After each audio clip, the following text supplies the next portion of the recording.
शुभ सकाळ. तर आज मार्गशीर्ष महिन्यातला तिसरा गुरुवार. तर तिसऱ्या गुरुवारच्या तुम्हा सर्वांना खूप खूप साऱ्या शुभेच्छा. तर सकाळी घरातली देवपूजा झाली माझी. त्यानंतर इथं सूर्याला अर्घ देते, सूर्याचं दर्शन घेतलं. त्यानंतर आहे ना देवपूजासाठी सर्व भांडे आणली देवाची मी बाहेर, ते घासून घेते. भांडे ही घासून ठेवलेले असतात पण थोडेसे काळपट पडतात ना, त्यामुळं थोडीशी पितांबरी लावून भांडे घासून घेतले ना एकदम छान असे चमकतात. तर सर्व भांडे ना आता इथं मी घासून घेते आणि स्वयंपाक वगैरे माझं सर्व झालं आहे. तर आता फक्त भांडे घासायचे राहिले देवाचे आणि घर वगैरे पुसून झालं आहे. तर डायरेक्ट आता आहे ना भांडे घासल्यानंतर देवाची पूजा मांडून घ्यायची देवीची.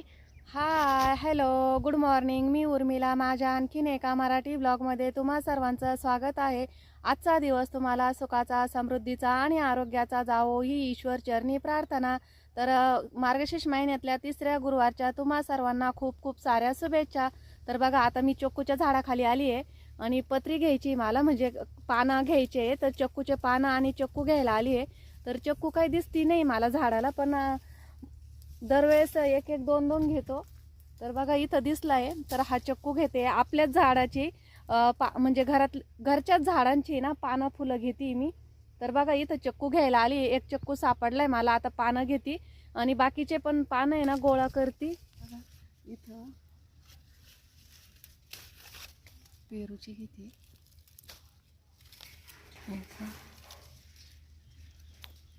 आंब्याची.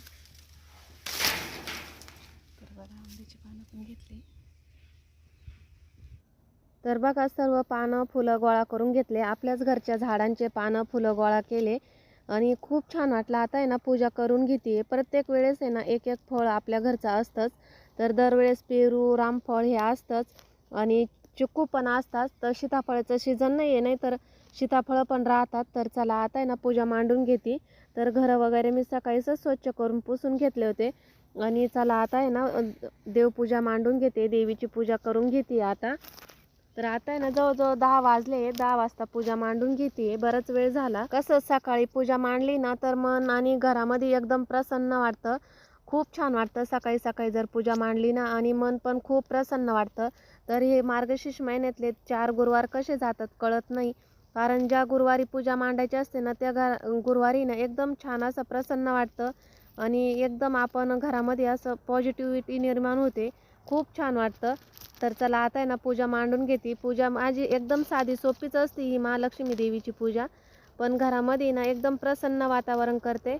आपल्या घरामध्ये सुख, शांती, समृद्धी नांदावे, आपले आरोग्य चांगले राहावे यासाठी आपण ह्या लक्ष्मी मातेची उपवास करत असतो आणि पूजा प्रार्थना करत असतो तिला का आमच्या घरामध्ये सुख, समृद्धी आणि आरोग्य चांगलं लाभो.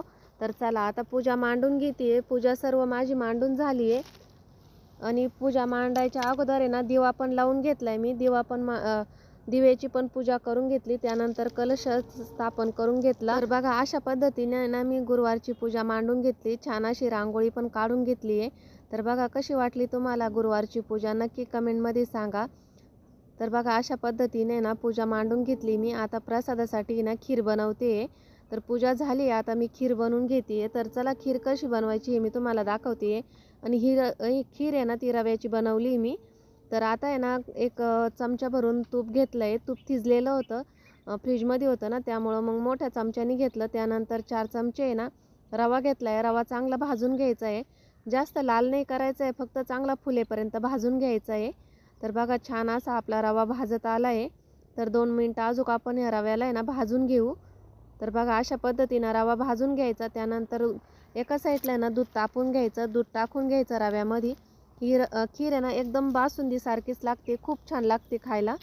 आणि प्रत्येक गुरुवारी आपण काहीतरी गोडधोड नैवेद्य करतो देवीला. तर ह्या गुरुवारी ना मी खीर बनवली आहे, खीर आणि मेथीची भाजी. तर खिरीची रेसिपी तुमच्या संग शेअर करते आहे. तर बघा आता यामध्ये ना 2-3 केसरच्या काड्या टाकल्या आहे मी. गरम दुधात टाकतात, पण मी डायरेक्ट खिरीमध्येच टाकून दिले आहे. छान कलर येतो याने आणि चव पण छान लागते. त्यानंतर आहे थोडेसे काजू बदामाचे काप आहे ना डायरेक्ट मिक्सरमधून काढले मी, बारीक केले आहे. आणि यामध्ये ना साखर पण टाकली मी, पण साखर टाकताना ना व्हिडिओ बंद होता त्यामुळे दिसली नाही तुम्हाला. तर साखर पण टाकली आहे, आवडीनुसार साखर टाकायची आहे. तर बघा आपली खीर आहे ना छान अशी आळून आली आहे. तर बघा मस्त होती आहे. तर आता आपण यामध्ये ना वेलचीची पावडर टाकू. 1 चमचे आहे ना वेलची पावडर टाकायची आहे. तर बघा मस्त असा कलर पण येतोय, छान उकळली आहे. आणि पहिले सुरुवातीला आहे ना थोडंसं असं हलवत राहायचं आहे, म्हणजे गठुळ्या होणार नाही. छान एकदम बासुंदीसारखी खीर झाली आहे आपली. आणि आता वेलची पावडर टाकून देऊ. तर बघा अशा पद्धतीने ना प्रसादासाठी मी खीर बनवली आहे. तर रेसिपी कशी वाटली तीही कमेंटमध्ये नक्कीच सांगा. तर चला आता आहे ना मळ्यामध्ये जायचं आहे मला मिरच्याचं रोप लावायला. तर आता दुपारचा वेळ आहे ना, तर आता आहे ना 11 11:30 वाजले होते. तर आता मी मळ्यात आली होती. तर मिरच्याचं रोप लावायचं आहे. लसूण लावला ना, तिथं शेजारी ना मिरच्या लावायच्या होत्या. तर मग मी इथं मळ्यात आली होती. तर पाण्यामध्ये लावल्या ना, तर पटकन त्या मिरच्या आहे ना लागल्या जातात. थोड्याशा दाटच लावते कारण उन्हाळ्यामध्ये राहतील ना ह्या मिरच्या. मग उन्हाळ्यामध्ये पाणी पण जास्त लागतं आणि पातळ जर झाल्या ना, तर मग उन्हाने ना त्या मग वाळून जातात ना, त्यामुळं मग आहे ना थोड्याशा दाट लावून घेते. तर बघा अशा पद्धतीने आहे ना आजचं रुटीन होतं माझंवालं. तर अशाच सर्व मिरच्या आहे ना आता मी लावून घेते. पूर्ण वाफा नाही होणार एवढ्या रोपामध्ये, पण जेवढा होईल ना तेवढा लावून घेते. तर बघा अशा पद्धतीने. तर व्हिडिओची एंडिंग इथंच करते. व्हिडिओ कसा वाटला कमेंट बॉक्समध्ये नक्की सांगा.